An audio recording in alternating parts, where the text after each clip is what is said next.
Welcome to this week's quilting tutorial. Hi, I'm Mary from Joyful and Merry Quilting, and today we're going to be diving into the creation of 2 quarter square triangles or hourglass blocks using just 2 squares of fabric. This versatile and really fundamental block is a staple in the quilting world. I'll guide you through each step of the process, ensuring that your blocks are not only easy, but they are going to be accurate. Quarter square triangles, along with a lot of other foundational blocks such as half square triangles and split quarter square triangles, are really essential components when it comes to creating more complex quilt blocks. Stay with me until the end, where I'll give you the numbers you need. Yep, math is always a part of quilting, in order to figure out what size squares you're going to need to create the specific size quarter square triangle that you're going for. This tip will be invaluable for customizing your projects and for expanding your quilting repertoire. So let's get started on making quarter square triangle blocks.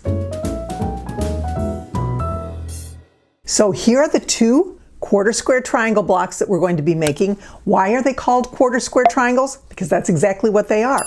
We have a block, a square block, made up of 4 triangles. Each quarter of the block is a triangle, making a quarter square triangle block. This block is also called an hourglass block. You can kind of see that it looks like an hourglass. You can also substitute different fabrics in here, and you can get the same illusion that we have in the quilt behind me, where we have 3 different fabrics showing. I'm going to show you the actual hourglass block for this particular tutorial. So let's get started. Before I cut any squares ever, I always cut a usable piece a little bit larger than what I need, and then I spray it with my pressing solution, Mary Ellen's Best Press, Magic Premium Quilting and Crafting Spray, Terrio Magic, whatever. I spray it with that, I press it, and then I cut my squares. I don't do that afterwards because it can cause distortion in the fabric, so I make sure that I do it before I have cut the exact size pieces. Once that is done,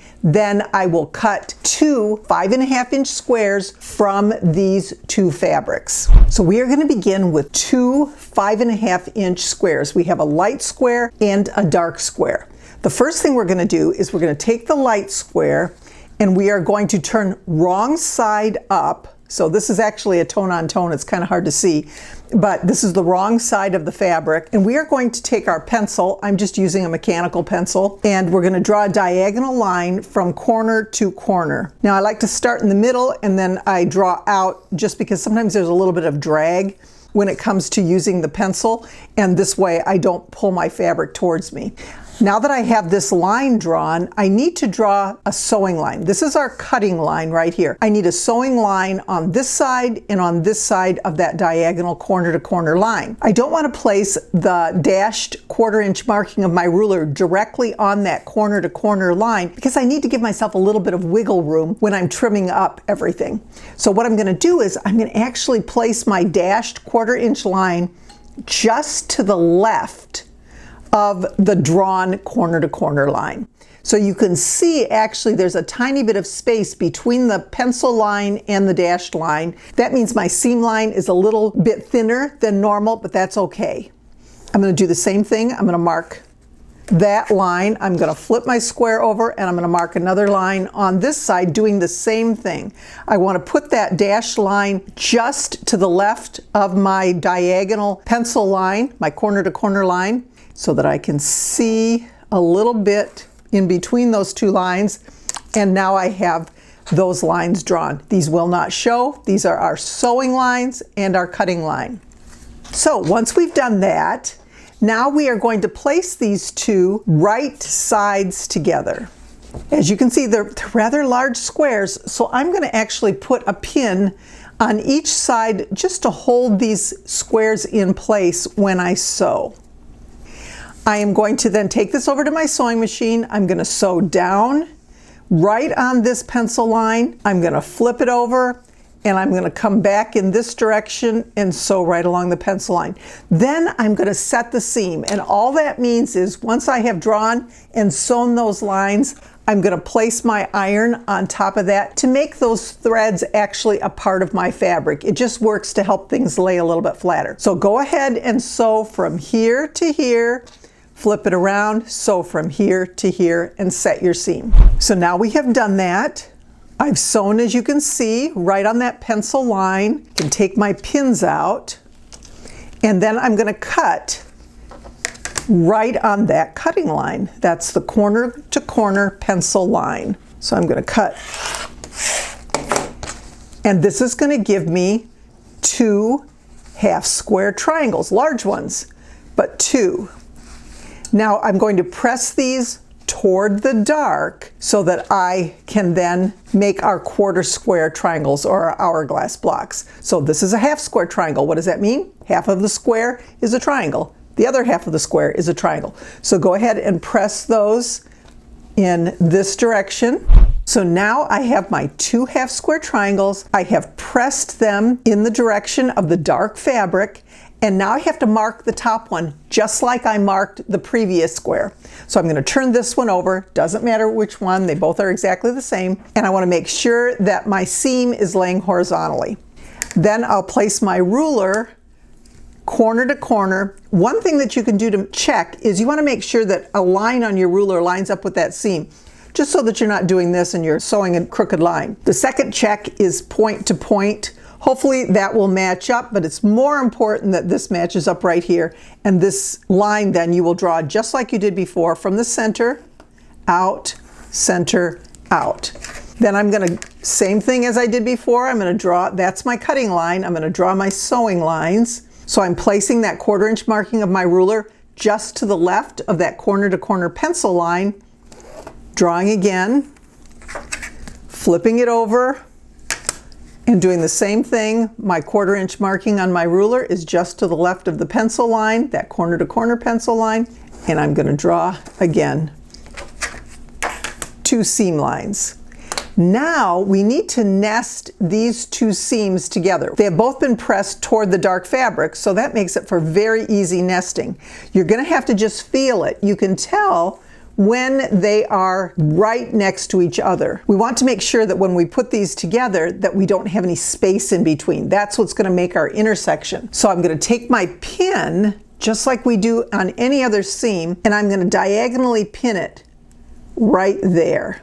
Now you're going to take that pin out before you get to the point of sewing, but I'm going to put them in both directions, diagonally pin right across that intersection just to hold everything secure. Now note, this end of my pin, we don't want it to go over here and overlap that seam line. The same is true here. We want to make sure that there's space there. Now this one's going to, one will come out. As we're sewing, you'll pull it out. But you also want to make sure that that first seam that you sew, you don't have any problem sewing over a pin. So I can feel it all the way to the edge. I like to put an extra pin over here just so it doesn't pull and get out of sync. So here I'll just put one over here. Make sure it's nested all the way to the edge, and I'm going to put one here. Those will stay in until I'm done. Then you're going to start, sew just like you did before, down this edge, flip it, and sew down this edge. You can cut your threads at the end or just pull them out and flip, it doesn't matter. Go ahead and do that. Okay, I have sewn on those lines. I've taken my pins out. Now I want to double check this just to make sure that everything looks good. And I can see that my intersections lined up nicely. If they didn't, if they were off, I would pull that out, I'd do it again. So we just want to make sure that everything is lined up, and we are going to cut on that cutting line right there.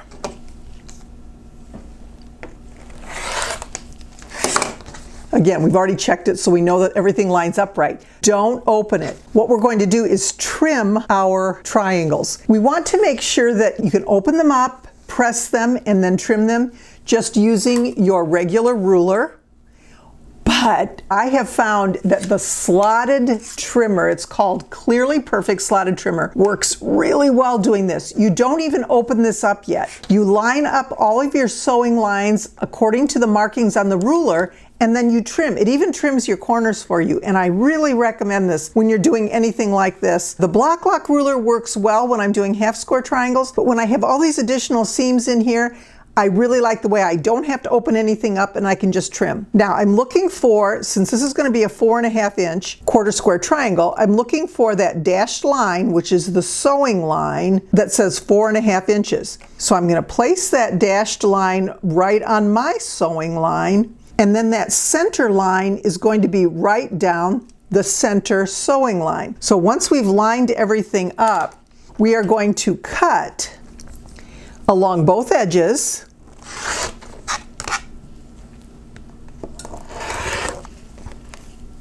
And then, do you see this little spot right here? That's to cut off those dog ears. So I'm going to do this, I'm going to cut here, and then I'm going to cut here.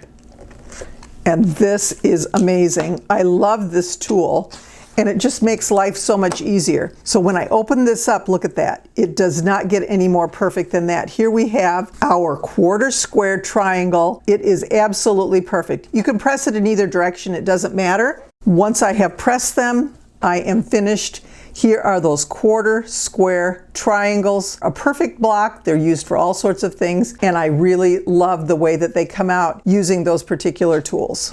So what size squares will you need to create 2 quarter square triangle blocks or hourglass blocks?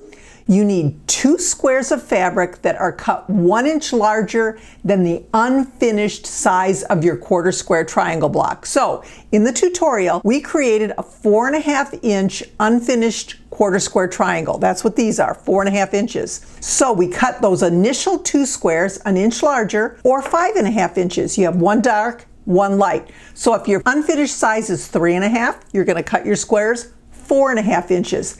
That's the way it works. So simple, and you're going to get these quick and easy blocks when you're finished. Thank you so much for watching. I am always trying to be joyful, but I will always be merry.